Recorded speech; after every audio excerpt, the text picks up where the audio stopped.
François, je suis très heureuse de te recevoir chez moi pour pouvoir discuter un petit peu de ta passion et aussi pour faire connaître aux gens ce qu'il y a derrière des tableaux, l'artiste, de reconnaître l'artiste.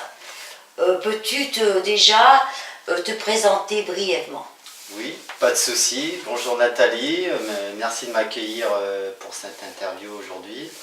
Merci aussi d'être toujours là sur le secteur du budget et de faire connaître tout ce qui se fait proche de chez nous. Un grand merci. Alors moi je me prénomme François Lambert, je suis artiste peintre professionnel. J'ai 41 ans, je suis père de 2 enfants. Mes débuts en 2010, mes premières illustrations pour un livre jeunesse, ça a commencé comme ça. En 2012, j'ai commencé à créer mes premières toiles, des tableaux à l'acrylique.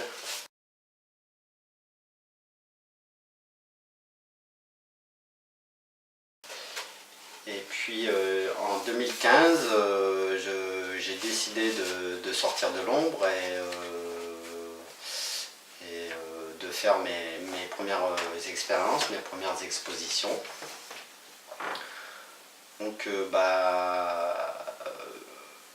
je suis quelqu'un aussi dans ma vie de tous les jours, j'ai eu un divorce, donc je me suis retrouvé dans des situations amoureuses et j'ai créé des œuvres par rapport à certaines histoires.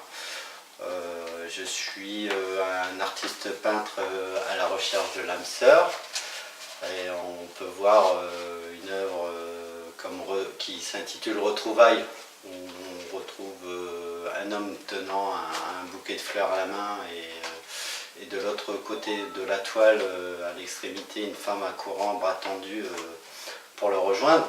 Donc c'est une scène de vie, on voit bien qu'il y a le besoin de rencontrer quelqu'un. En arrière-plan, on voit un astre lunaire, pas le nôtre, donc ça marque bien l'éloignement. Il y a des conceptions qui se font comme ça par rapport à notre vécu.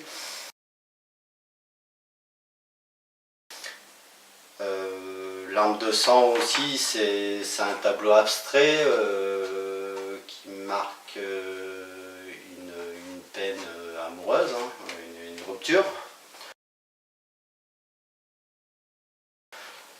Le papillon éphémère indique aussi une peine de cœur.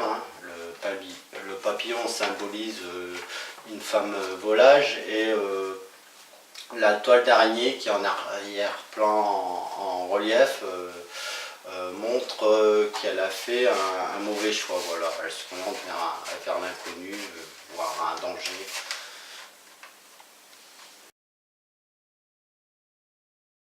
Alors, quand est venue la passion de peindre et pourquoi cette passion plutôt qu'une autre? Eh bien, à vrai dire, c'était une suite inévitable. J'ai été élevé dans la créativité. Ma mère tricotait, faisait des canevas. Mon père m'a appris le bricolage, la peinture, le dessin, la pyrogravure, etc. J'avais un frère qui dessinait énormément. Pour lui, c'était un don. Il pouvait représenter exactement tout ce qu'il souhaitait.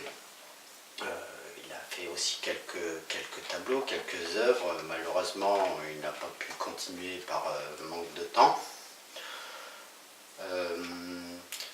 J'ai fait publier un roman noir en 2005. Et suite à ça, j'ai continué d'écrire, mais pour un livre jeunesse qui n'a pas été publié. Donc qui dit livre jeunesse dit illustration, dit dessin. Donc voilà, ça s'est enchaîné sur du dessin, sur des illustrations, et du travail là-dessus qui a été fait. Et puis un jour, ma sœur m'a offert mon premier tableau. Alors je trouvais que c'était phénoménal, ça avait quand même un autre rendu par rapport à une affiche. Hein. Je trouve que d'avoir un tableau, c'est un peu avoir une âme.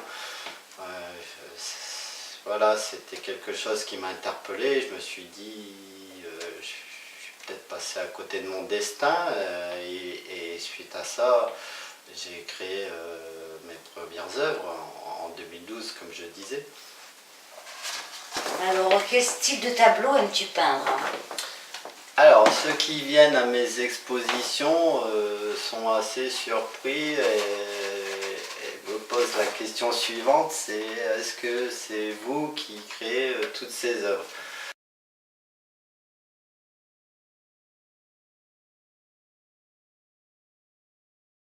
Parce qu'on a toujours l'impression qu'il y a 5 artistes peintres qui exposent alors qu'il n'y en a qu'un seul. C'est vrai que c'est très diversifié. Hein.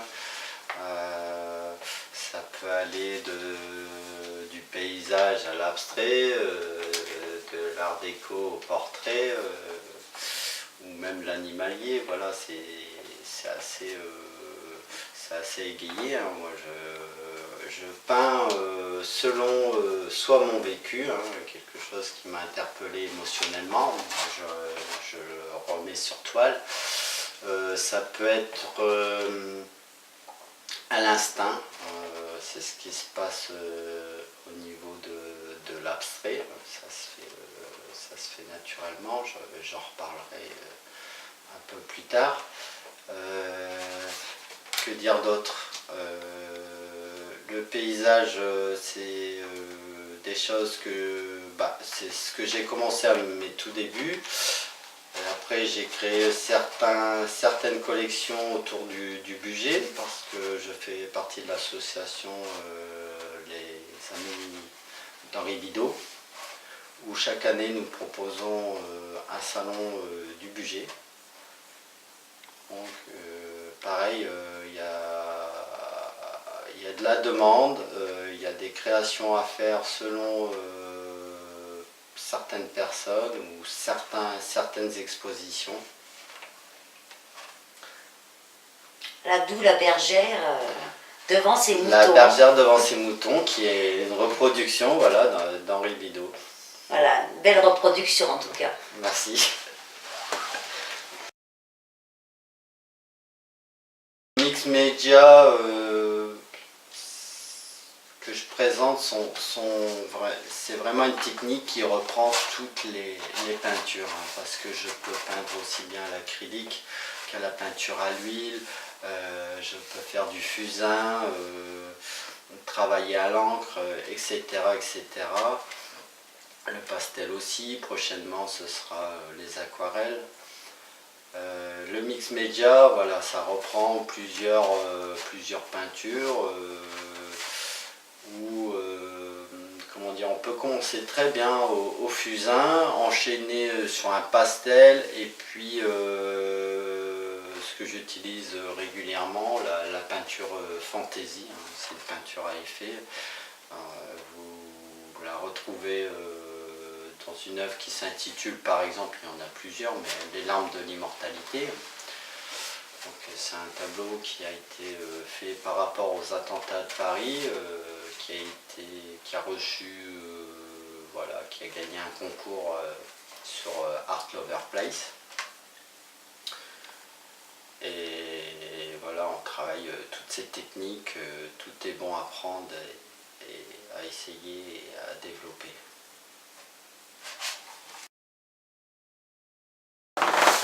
Que ressens-tu quand tu peins? Ça, c'est quelque chose qui n'est pas vraiment facile à expliquer lorsqu'on n'est pas dans le contexte. Hein. Moi, je ne suis plus vraiment moi-même derrière mon pinceau. C'est un peu hypnotique de faire une œuvre. Mais déjà, d'arriver de peindre jusqu'au bout de la nuit, de sauter des repas et de finir avec les mains tremblantes à la limite du blackout.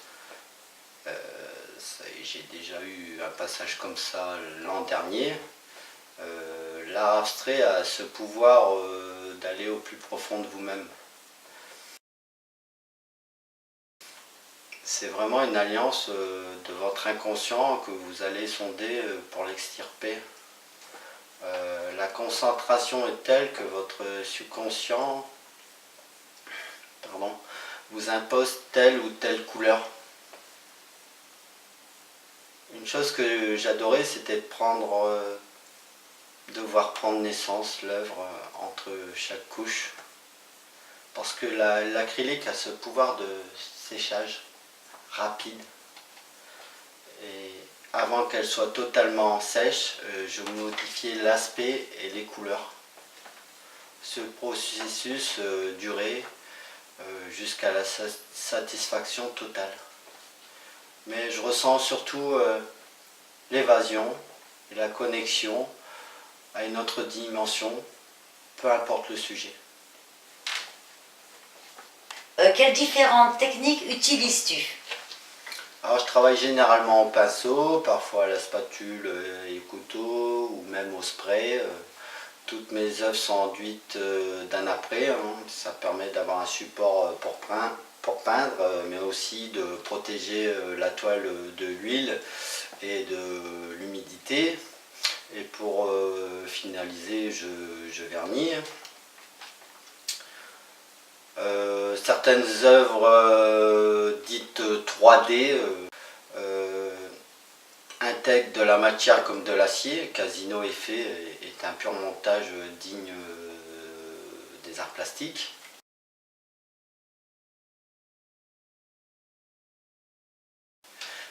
Elle a trouvé son acquéreur.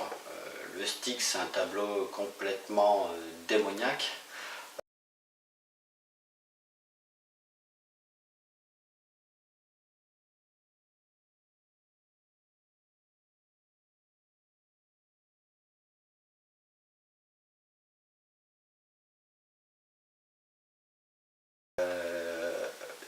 Il intègre de la pierre décorative et de l'étain qui a été chauffé à plus de 300 degrés et versé. Voilà, j'ai versé le contenu sur les pierres décoratives afin de créer un choc thermique et éviter que la toile ne se perce. J'ai dû rapidement évacuer les lieux car la fumée avait envahi la totalité de mon domicile. Je n'avais pas travaillé en atelier, donc bien à mon domicile. Là, je me suis dit, t'es dingue.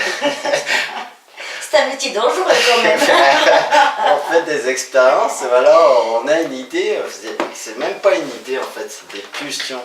C'est une pulsion qui arrive et puis voilà, on dit, il faut faire ça. Il y a une petite voix qui nous parle et puis on tente le coup. Mais le résultat était à la mesure de mes idées. Quels sont tes principaux sujets d'inspiration? Alors la vibration est une vibration, on ne sait ni pourquoi ni comment, mais on aime certaines choses plus que d'autres. Les animaux africains étaient une bonne muse.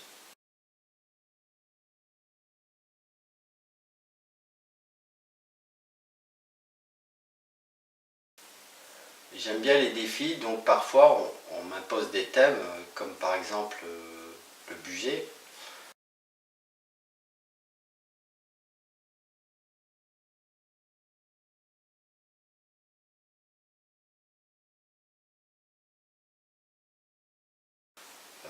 Mais avec l'art déco, on peut tout faire. C'est pour cela qu'il est important de travailler artistiquement sur différents sujets et de faire éclater les couleurs comme un feu d'artifice où le ciel serait votre tableau. Pourrais-tu nous dire ce qui te motive et t'influence dans la peinture? Nous sommes tous des artistes, notre vie c'est notre œuvre. Soit on décide de mettre des couleurs vives, ou soit nous décidons de le noircir. Mais l'intrigue, c'est à quoi cela va ressembler au final. Moi, ce qui me motive, c'est l'originalité. Mais c'est pour cela qu'il va me falloir encore quelques années. Je suis spirituel et j'avance dans ce sens. Alors toi qui peins des tableaux souvent de couleurs vives, cela veut-il dire que tu es optimiste? Oui, je suis très très optimiste. Pour moi, il y a pas de place pour le négatif. Je sais que c'est quelque chose qui est pas évident à faire dans nos vies, hein. On a toujours des tracas, une tuile qui nous tombe sur la tête. Mais il faut positiver un maximum parce que le positif, ça attire le positif. Et voilà, on le sait très bien, lorsqu'on va pas bien, on tombe malade. Et puis lorsqu'on va bien, tout ça finit par s'arranger. Donc il faut vraiment rester optimiste et aller dans ce sens. Voilà, voilà. As-tu parfois le syndrome de la page blanche? Alors, au contraire, le plus difficile, c'est de faire des choix. Alors, même quand je ne peins pas, il y a toujours une idée qui gamberge, qui va prendre de l'ampleur, et demande, lorsqu'elle est mature, de prendre forme physiquement et non plus spirituellement. D'où te vient cet amour pour les couleurs vives? C'est sûrement mes valises pleines d'amour qui laissent échapper ma joie. Très bien. Peux-tu me dire quel est ton tableau préféré et pourquoi? Alors, j'aime toutes mes œuvres, même si certaines, je les trouve désuètes, parce que chaque création apporte de l'expérience. Un jour, un médium est venu au vernissage de la Maison Rouge, à Barbera. Il a décrit avec précision certaines de mes œuvres, qui retraçaient mon parcours de la vie. Et c'était un peu embarrassant, je me sentais à nu. Mais pour répondre avec exactitude, mon tableau préféré est dans le futur. Ah. Et y a-t-il des peintres qui t'inspirent ou qui t'attirent particulièrement? Alors, comme je le disais, moi je fais partie de l'association Les Amis d'Henri Bidault, en tant que peintre et secrétaire adjoint à la communication. J'ai réalisé une œuvre d'Henri Bidault, la fameuse voilà, une bergère devant ses moutons. Il était de mon devoir de mettre à l'honneur la cause que nous défendons, c'est-à-dire faire renaître les peintres du 19e siècle du budget. Et puis j'aime la femme et la couleur bleue, donc c'était un cocktail qui me convenait. J'ai eu l'opportunité de visiter la maison et les jardins de Claude Monet à Giverny dans l'Eure. Département, quand je dis dans l'heure, voilà, c'est pas l'horloge, je précise. J'ai vite compris qu'il aurait été difficile de ne pas créer la collection Les Nymphéas dans un lieu aussi paisible que celui-là. C'est vrai que son jardin, il est merveilleux, c'est quelque chose à aller voir. J'irai peut-être. Il est fort en couleur et il y a de belles des choses. Ouais. Il y a un site internet pour ceux qui sont intéressés, qui peuvent un peu voir. Mais dans ce lieu paisible, le spectre se fait encore sentir. Enfin, il y a quelque chose qui dégage encore.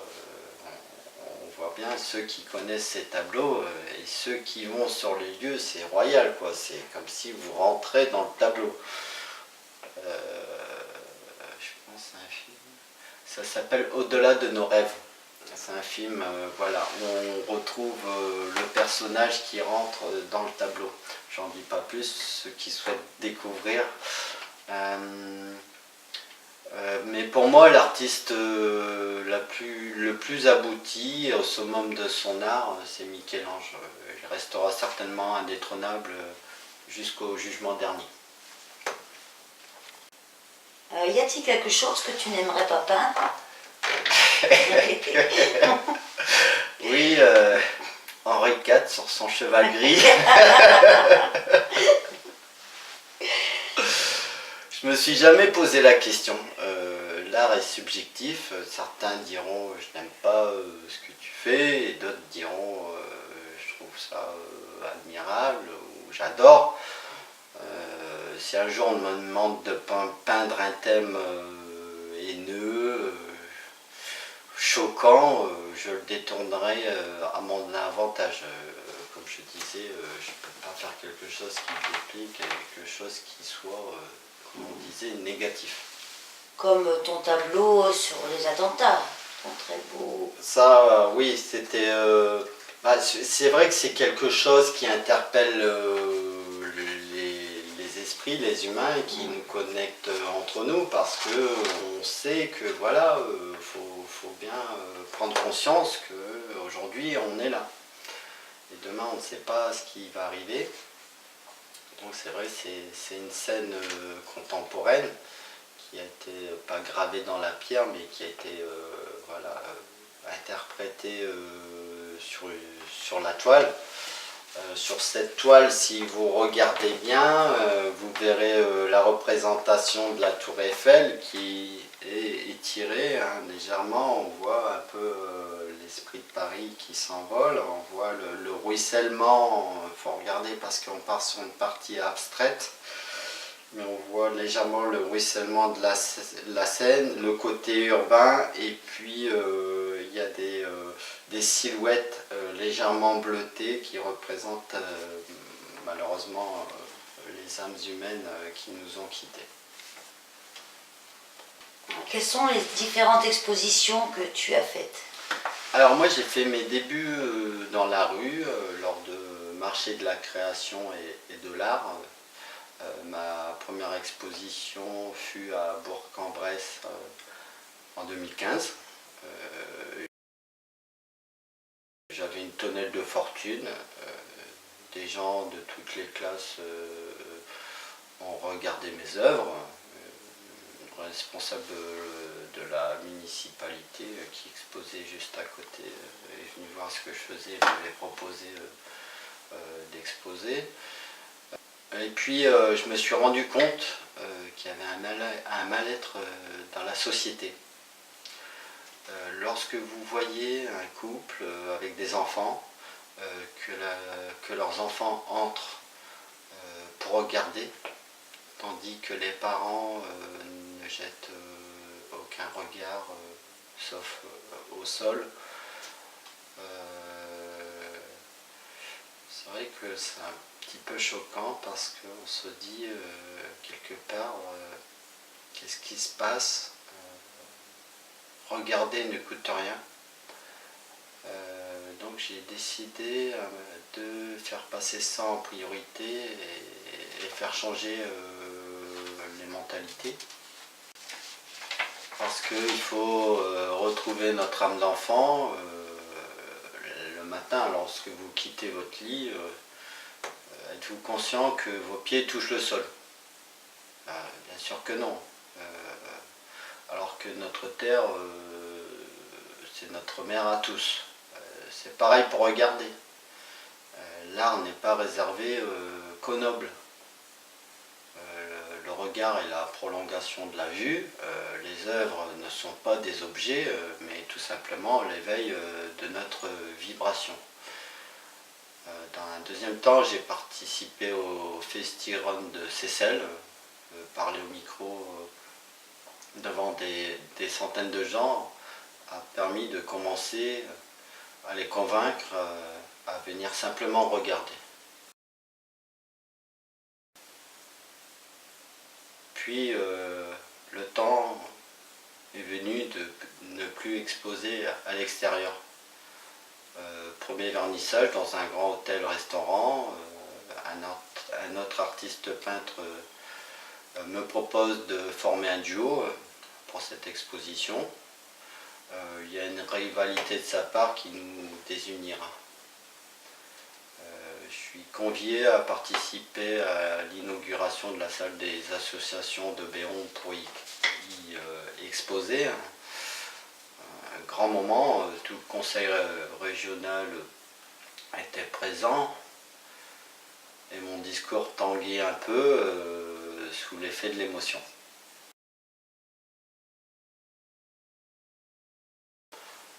C'est des choses, c'est des grands moments où on est content de voir voilà, que les gens se déplacent, viennent voir et puis découvrent parce qu'il y avait des personnes qui n'étaient pas du tout initiées à ça, qui n'avaient jamais mis les pieds.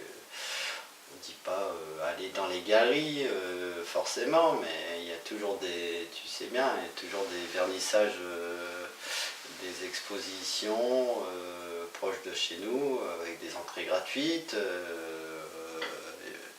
Et puis à vernissage, il ne faut pas oublier, on peut boire un petit coup quand même. Hein. Donc c'est assez convivial, on discute, on découvre. Il n'y a pas que les tableaux à découvrir, il y a les artistes, voilà, comme on est en train de dire, il y a toute une histoire. Je clôture l'année 2015 à l'association Les Amis d'Henri Bidault. Et j'expose au marché de Noël du casino d'Aix-les-Bains.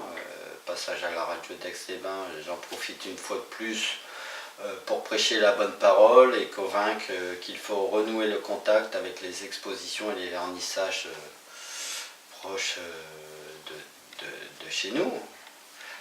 2016, j'expose dans les commerces locaux. Ce n'est plus l'art qui demande de venir à lui, mais c'est lui qui vient vers vous. En 17 mois, j'ai réalisé 15 expositions. Grâce aux ventes, j'ai pu autofinancer mon activité. Quels sont tes projets? Alors dans l'immédiat, ça c'est pas une certitude en principe. Le 27 novembre, à la salle des fêtes de Bassins, il y aura le marché de Noël. Donc je suis en train de voir avec l'organisatrice qui n'est pas encore au point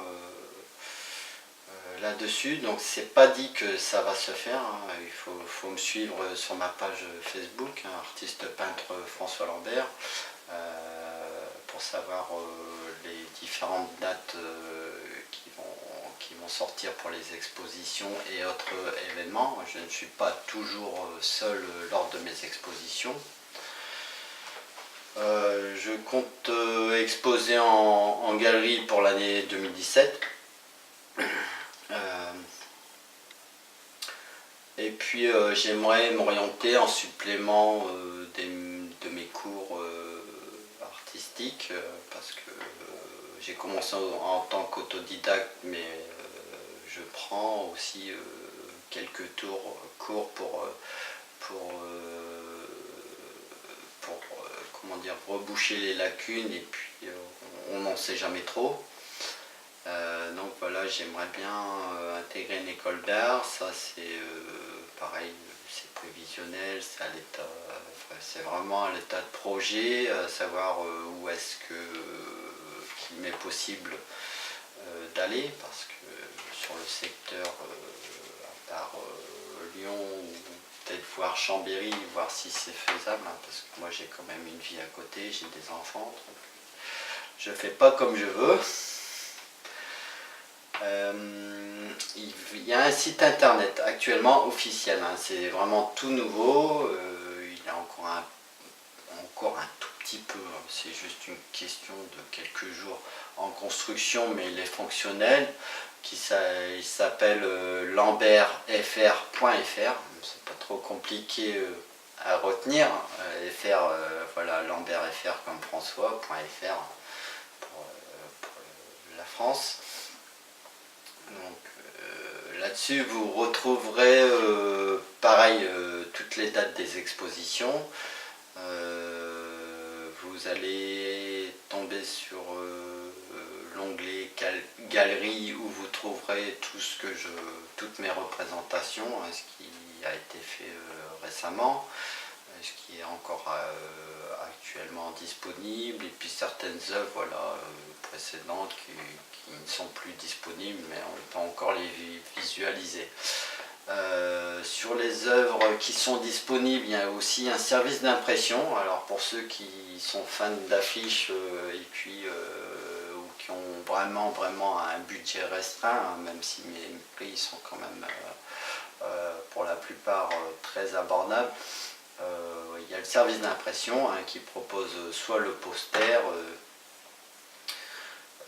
soit l'impression sur toile, mais le rendu n'est pas pareil forcément, ou soit une impression sur acier, ça c'est vraiment très futuriste, hein, c'est quelque chose qui n'est pas donné. Voilà, c'est par l'intermédiaire de Art Majeur, donc c'est pas moi qui le propose, hein, c'est eux qui l'intègrent dans le site. Je vais recevoir le dossier d'ici peu, un salon, j'en dis pas trop, pas plus que ça pour l'instant. Il va y avoir un grand salon qui va se passer dans le département de l'Ain autour d'avril 2017. Affaire à suivre. Donc cette année, j'ai eu des commandes pour faire peintre à la demande. J'espère que ça va continuer, il n'y a pas de raison. Surtout m'orienter sur du portrait. Alors sur du long terme, c'est une aventure humaine. Hein, et puis si je vais à Paris, ça serait pour présenter voilà, des tableaux d'une toute nouvelle génération qui marquera les esprits et connectera sans aucune technologie toutes les âmes. Voilà. Moi je te le souhaite, hein, je te souhaite beaucoup de chance, beaucoup d'énergie aussi pour, il en faut beaucoup. Voilà, pour continuer ta belle aventure. Ceux voilà, qui veulent se lancer dans l'aventure, ça demande énormément d'énergie. J'ai gagné un concours récemment sur Art Lover Place, l'artiste le plus populaire, mais populaire, voilà, c'est sans aucune prétention. Il y a un travail derrière qui a été fait. Il faut constamment, il ne faut pas seulement peindre, il faut revêtir plusieurs casquettes. Voilà, quand on n'est pas derrière le pinceau, et bien, il faut aller serrer des mains. Là, on est à l'heure internet, donc j'ai fait énormément de publications moi-même. Et un bon courage, voilà, à ceux qui sont dans le contexte, ceux qui souhaitent se faire découvrir davantage, pousser les portes des vernissages, aller aux expositions. Et puis j'espère que ça vous apportera beaucoup de joie et beaucoup de couleurs. Merci. Merci François. Merci beaucoup.